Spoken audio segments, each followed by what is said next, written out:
Welcome to Charting the Course, Navigating the Future of American Naval Power.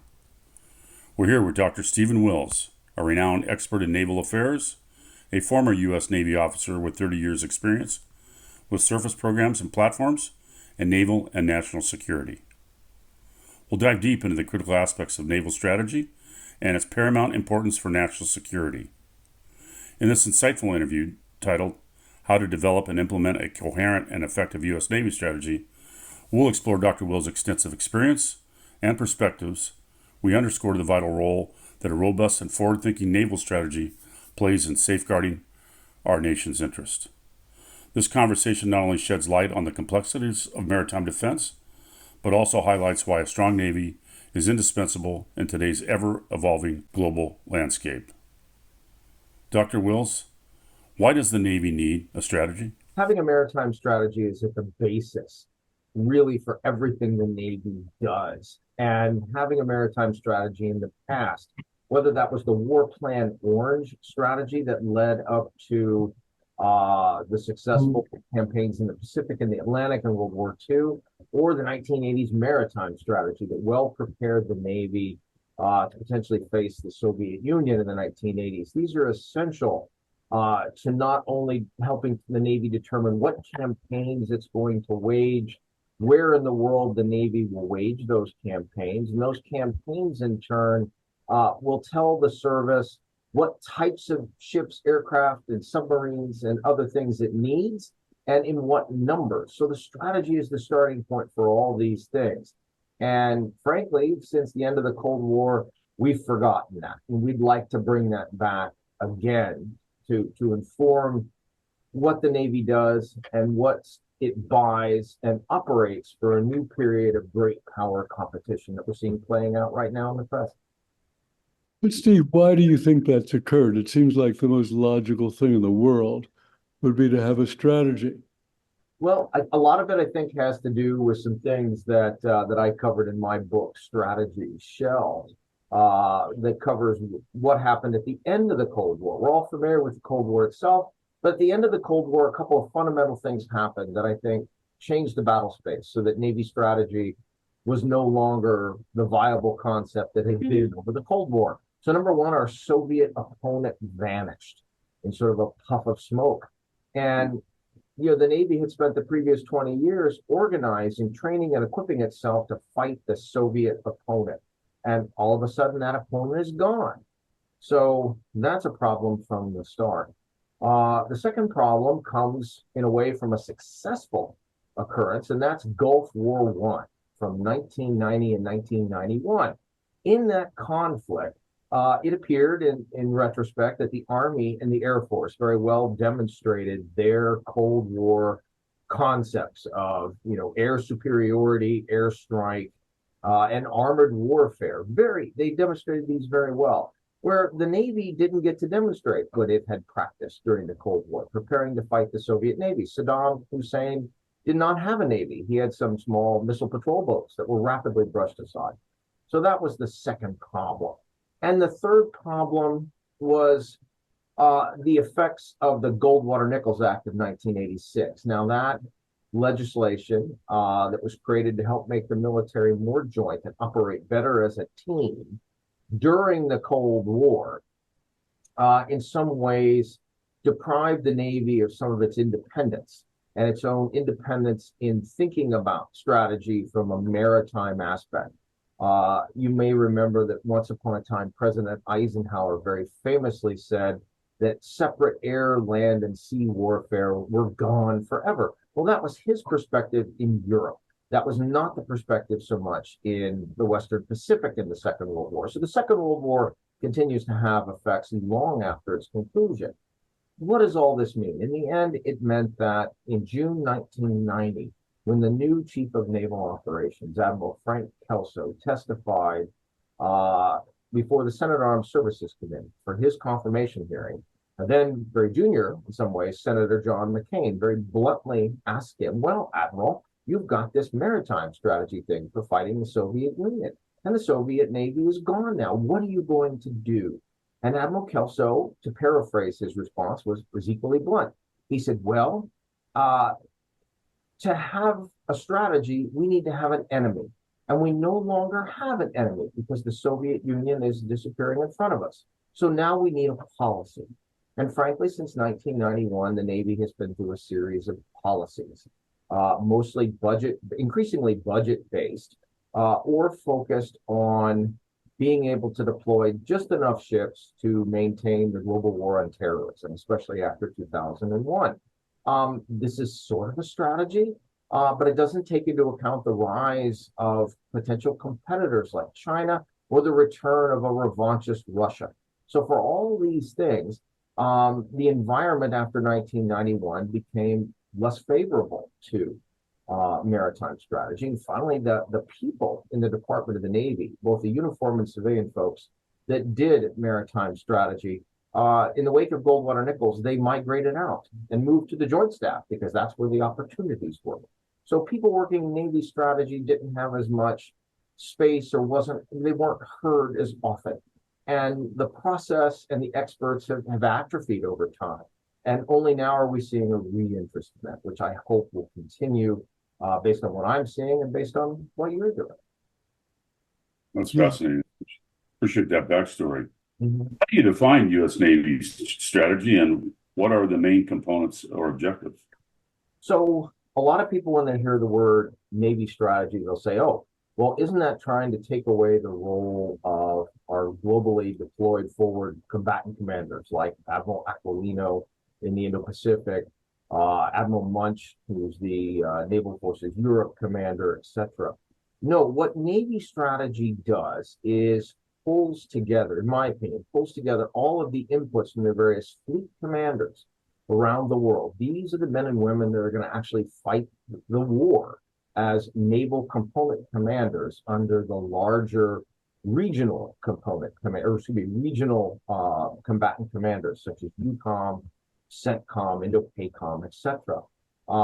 Pulling together all of those fleet commander inputs into a single plan really constitutes global U.S. Navy strategy, not as a way for the Chief of Naval Operations to take over that process, but rather a way that she can fulfill her Title 10 Code of Federal Regulations job, which is to build, train, and equip a Navy that can be deployed to those forward combatant commanders. She can't do that unless she has the full breadth and scope of their planning and what their needs are. So what Navy strategy becomes is not so much some grand master plan for defeating America's opponents, at least from the CNO level, but a way for the Chief of Naval Operations to understand the global picture so that she can turn around and build the right numbers and types of ships that are needed by our forward, naval commanders. That's how I kind of define maritime strategy in the present. Yeah.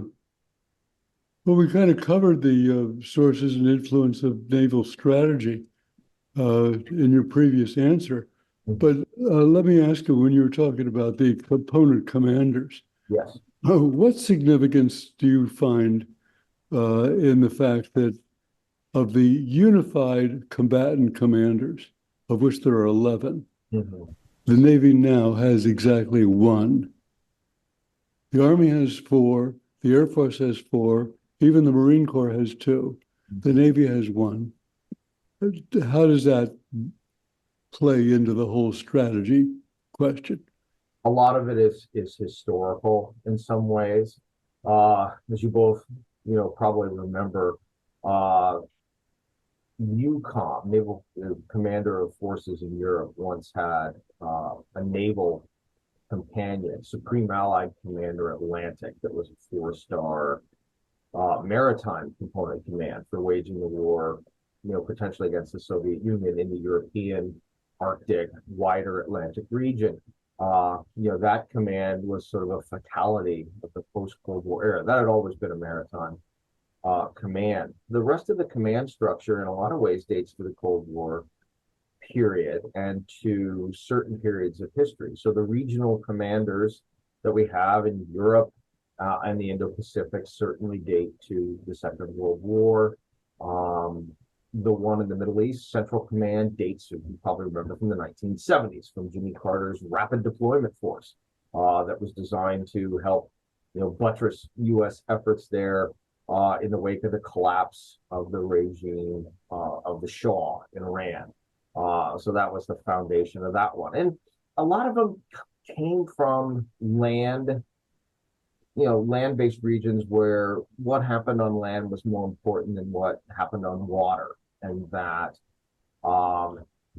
naval forces were supporting forces that were on land. The difference we see now, especially in the Indo-Pacific, is that is the focus of the effort. In fact, even such a distinguished political scientist as Dr. John Mearsheimer, famous Cold War theorist who was against the maritime strategy of that period, thinking that we ought to spend more time and effort worrying about Soviet land forces, has said today that the theater in the Indo-Pacific is purely a maritime and air one.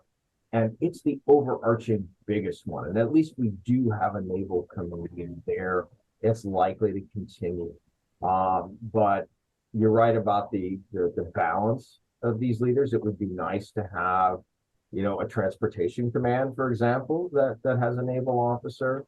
From time to time, the strategic command has been a naval officer. So sometimes the rotations of these commanders and whatever the trade-offs that you have in Washington, play a role in it. But the important thing for us now, I think, is that you do have strong maritime commanders in the Pacific, in Admiral Aquilino as Indo-Pacific Command, and Admiral Samuel Paparo as commander of the Pacific Fleet. It sounds like now that Admiral Paparo will take over for Admiral Aquilino as the next Indo-Pacific commander. And that's continuity, and that's a good thing.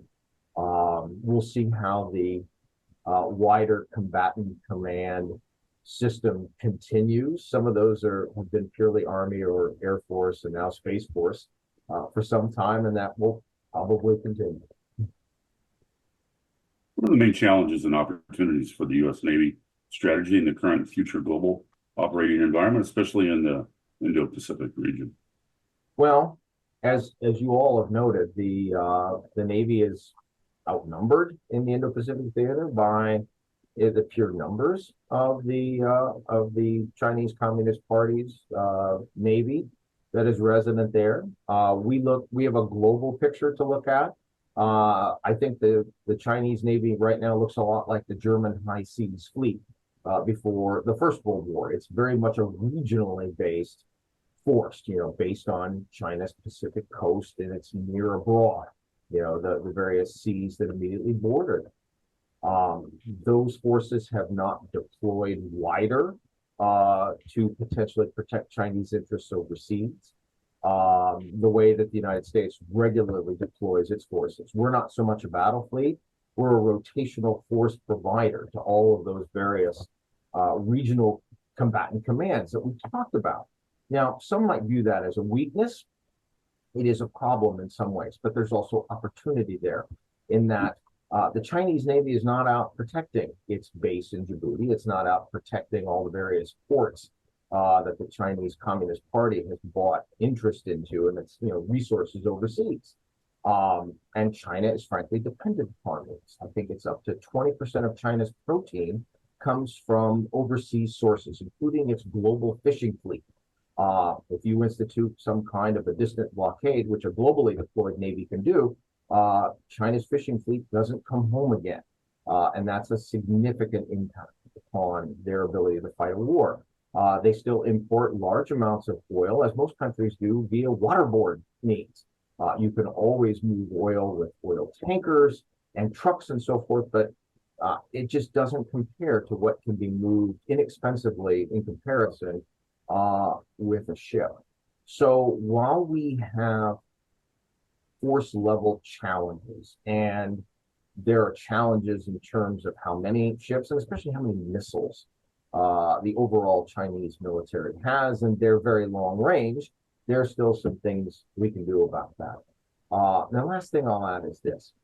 The Chinese military has not gone to war significantly since 1979. So not within the living memory, really, of any of their senior officers or even any of their junior officers. We have very few people in the United States military, for example, that were on duty even at the end of the Cold War. Most of those people are almost all gone now and retired. China's last military operation in 1979 wasn't great against Vietnam. They didn't do well. And no doubt they've learned a lot since then. But you don't start off perfectly on day one.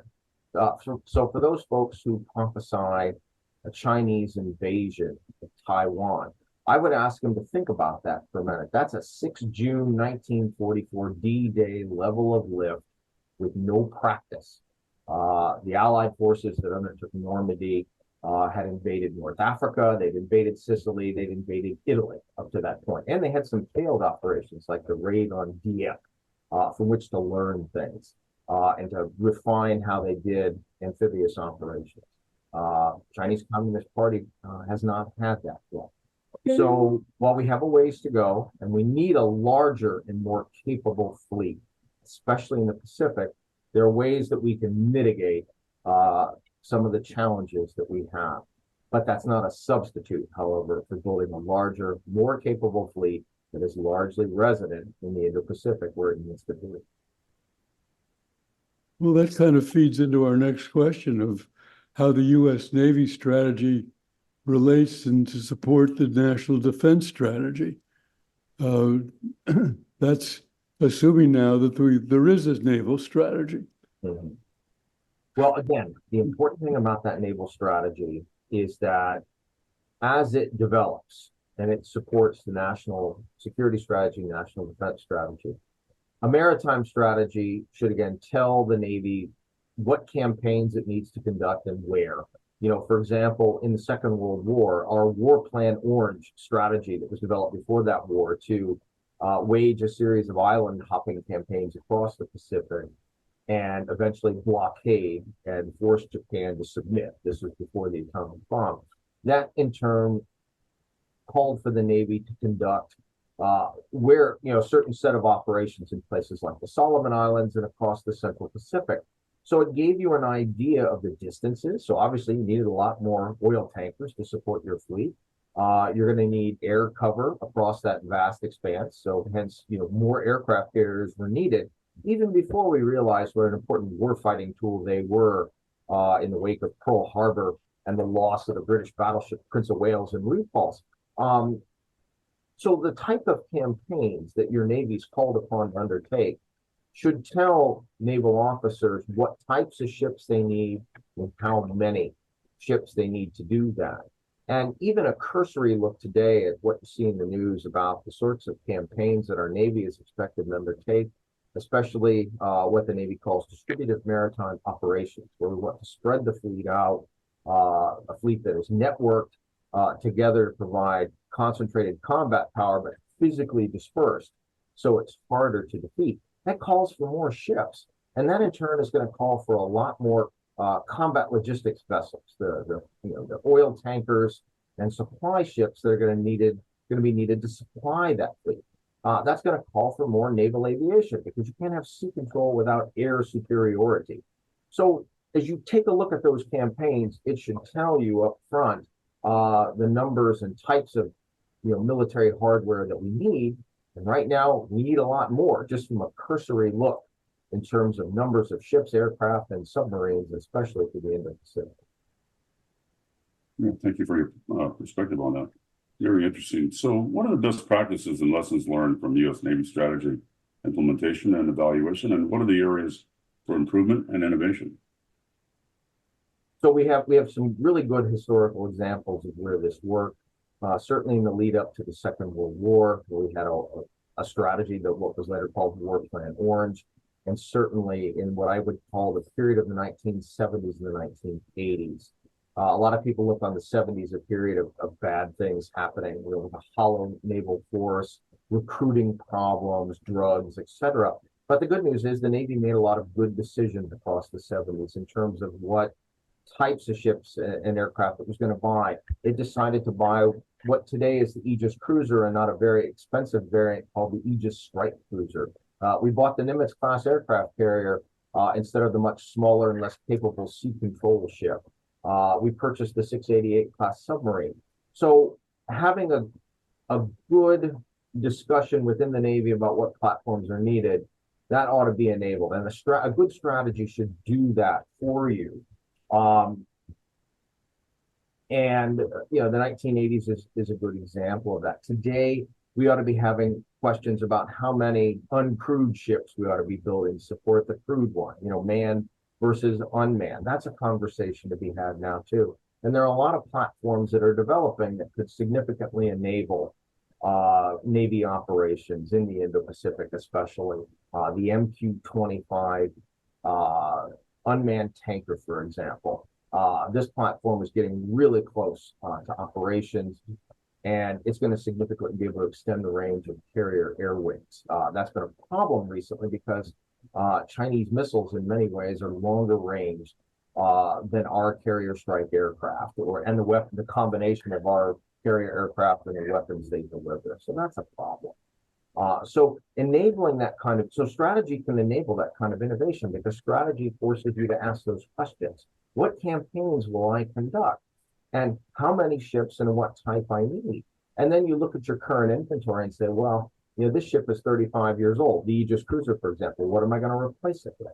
So that conversation of strategy and operations should generate conversation in terms of what platforms come next.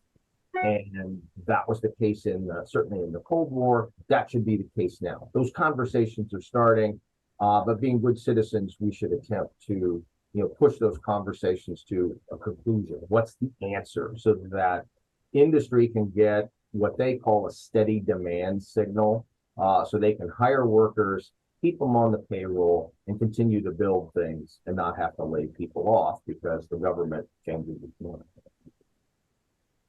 So are there specific answers we're getting to on what ships are required, types of ships, numbers of ships? I think so. I think the big answer, Dale, is that we need a lot more. We've got less than 300 ships right now. Back in 1992, we had over 520 ships. And today we have 300. And we keep 100 of our ships deployed on any given day in missions around the globe. So if you imagine this is a shuttle run, where you've always got one person running and two other people in reserve. If you look at our current fleet, today it's a 3-person shuttle run team, where in the past it was a 5-person team because we deployed 100 ships, but back then we had 500. So whose team gets tired first, the 3-man or the 5-man team? The 3-man team is going to get tired, even if they're world-class athletes. So we're going to need more, certainly. And uncrewed, unmanned systems are going to be a big part of that. I'm not sure if they're going to be killer robots out there hunting, but there's a lot of things they can do. Lots of unmanned systems can provide a better view of the battle space, especially if they're disposable. For example, there's one out there called Sail Drone. It's a surfboard with a solar sail attached to it. You can drop these in the water and they form a network that you can call upon and get a picture in terms of what's out there. That's important. And you'll want to develop those across the air, surface, and undersea domain. So that can really help you see the battle space and be a better commander. Unmanned ships are developing. I don't know if they'll be attackers, but they could certainly be defenders. So you both may remember there was a 1980s video game called Missile Command, where your job was to shoot down all these incoming missiles and protect your bases. Well, if one of your bases on the screen ran out of missiles, you could keep shooting from another. If each of our crewed ships out there travels with a couple of unmanned magazine ships they can tap into and shoot from, then they can keep shooting and be much more effective than if they traveled by themselves. So uncrewed ships can support the manned ones. And when one of those unmanned ships runs out of weapons, you hit the return to base button. It goes back to its base to be reloaded. I already talked about the MQ-25A, the unmanned tanker. That's set up as a tanker aircraft right now, but has potential to be an unmanned strike aircraft as well. So I think what you're going to see in the future is that every crewed or manned platform is going to go to sea or go aloft or go under the water with a number of loyal wingmen that are uncrewed systems that will provide greater battle space view. They'll provide some additional lethality. Some of them may be electronic warfare platforms. So there's a lot that uncrewed systems can do. The other great thing, too, is our industrial base can build lots of smaller things. We only have so many shipyards in this country anymore in the wake of the Cold War and aspects of deindustrialization that build large-scale warships in this country. I believe it's only 6 or 7. And at the end of the Cold War, we had 22 major shipyards. But smaller uncrewed systems can be built by multiple shipyards. They can be built by firms along the Mississippi River. They can be built in the Great Lakes. They can be built in many places. So they can be a boon to our industrial base as well. So all these things do fit together. And again, I think it all starts with the idea of having a maritime strategy that tells the Navy what its missions are, and then in turn, informed naval officers should continue to ask these questions. So we're starting to get there. I think the answers are yes, we need more of everything to start, and B, we can expand our opportunities if we continue to invest in these uncrewed systems that can help make our manned or crewed systems more lethal, more survivable, and more effective, in the maritime battlefield. Yeah, well said. How can the U.S. Navy strategy enhance, sustain the U.S. Navy's partnership and alliances with other naval maritime forces? And what are the key issues and initiatives for cooperation and coordination? That is a great question, Bill. The U.S. Navy, throughout much of its history, especially in the 20th century, has always gone to war with allies and partners. The 1980s maritime strategy in particular was well coordinated with NATO allies and partners. Everybody kind of knew what their mission was, what components they were to carry out as part of the overall Cold War effort. We're starting to build a lot of that back again today, certainly through NATO, certainly through other initiatives. Back in the early 2000s, Admiral Mullen had one, the Chief of Naval Operations and later Chairman of the Joint Chiefs of Staff, had something called the 1,000-Ship Navy, where all peace-loving democratic nations would work together to help preserve the sea lanes, keep bad actors at bay, stop piracy, etc.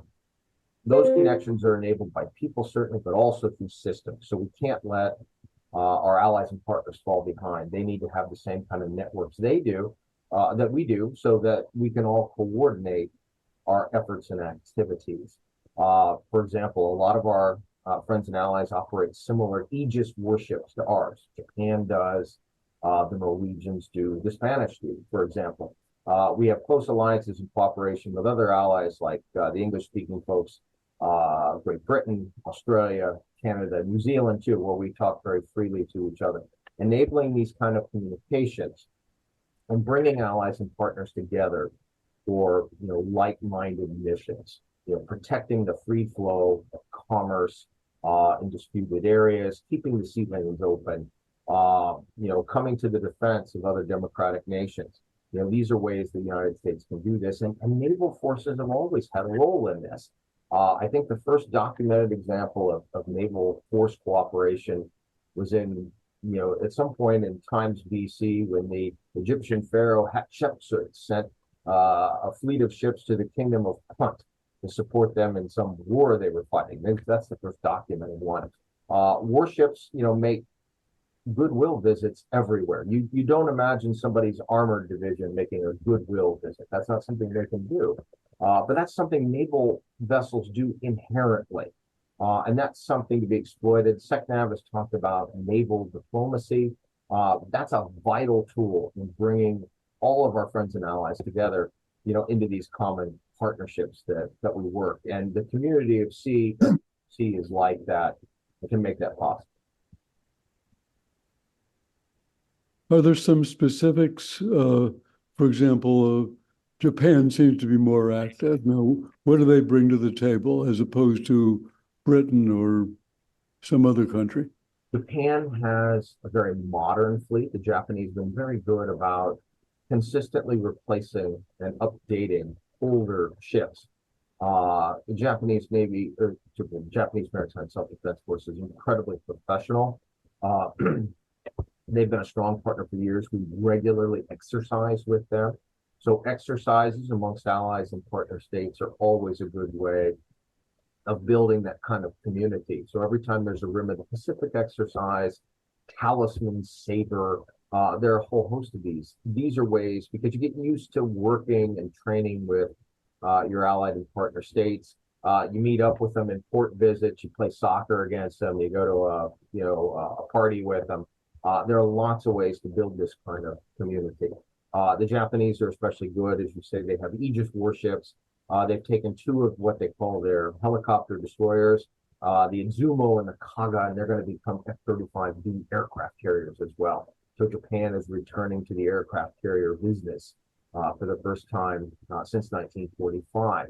And I, for one, certainly welcome them because they're very professional and seem to know what they're doing, and they have a vested interest in the region. And they agree with us on the threats that we're seeing in the Indo-Pacific right now. So they're obviously a very strong ally. And I fully agree their participation with us has been there pretty solidly and should continue to be there. With that said, Dr. Wills, thank you for your public service, for your years of naval service, your perspectives, your research, your hard work, and educating others about these very important issues. We certainly appreciate your time today, and thank you very much. Excellent interview, and we appreciate the overview. You're most welcome, Bill. Thank you, and Dale both for this opportunity to chat today. I look forward to continuing to do so. So thank you.